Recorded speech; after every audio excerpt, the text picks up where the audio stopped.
আপনি সারাদিন অনেক ব্যস্ত থাকেন, প্রচুর পরিশ্রম করেন, কিন্তু তাও দিনের শেষে কি মনে হয় কিছুই ঠিকঠাক করে হলো না? যেটা আপনি চাইছেন সেটা পাচ্ছেন না?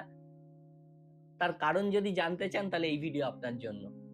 একটি জাহাজ যদি সে না জানে কোথায় যেতে হবে, তাহলে জাহাজটা কিন্তু সারা জীবন সমুদ্রের মধ্যে ঘুরতে থাকবে। তেমনি একটা চিঠিকে যদি কোনো ঠিকানা ছাড়াই পোস্ট বক্সে ফেলে দিই, তাহলে কি হবে? আপনার কি মনে হয়? সেই চিঠি কিন্তু সারা জীবন সেই পোস্ট বক্সেই পড়ে থাকবে।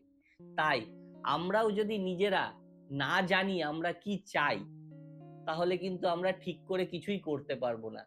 এমন মানুষ দেখবেন প্রচুর পরিশ্রম করে তবুও কিন্তু সাকসেস পাচ্ছে না। তার কারণ কি জানেন?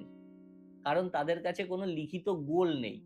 আপনি জানলে অবাক হবেন, পৃথিবীতে মাত্র 2% লোকের কাছে লিখিত গোল আছে। একটা সার্ভে থেকে এটাই জানা গেছে যে 2% লোক তারা লিখে রেখেছে যে তারা কি চায়।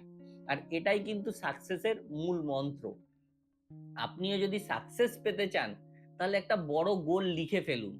আর সেটার জন্য ৩টি ছোট ছোট কাজ ঠিক করুন, যে কাজের মাধ্যমে কিন্তু সেই গোলে পৌঁছানো যাবে। আর প্রতিদিন সেই কাজগুলোই করুন, তাহলে আপনার মনে হবে না, ব্যস্ততার মধ্যেও থাকলেও মনে হবে যে আপনি লক্ষ্য পূরণের জন্য কিছু করেছেন। আপনিও যদি নিজের গোল ঠিক না করে থাকেন, তাহলে কিন্তু অন্য কেউ আপনাকে তার লক্ষ্য পূরণের জন্য কাজে লাগিয়ে ফেলবে। তাই সময় নষ্ট না করে আজই নিজের জীবনের গোলও লিখে ফেলুন। এই ভিডিও যদি আপনার ভালো লাগে, অবশ্যই লাইক করবেন। আর একটা ছোট্ট গোল নিন, যে এই ভিডিওটা একটা বন্ধুকে পাঠান যে এখনো তার গোলটা ঠিক করতে পারেনি। আর এরকম ভিডিও পাওয়ার জন্য আমাদের চ্যানেলে সাবস্ক্রাইব করবেন, ভালো লাগলে লাইক করবেন, মতামত থাকলে কমেন্ট করবেন। ধন্যবাদ, দেখা হবে পরের ভিডিওতে।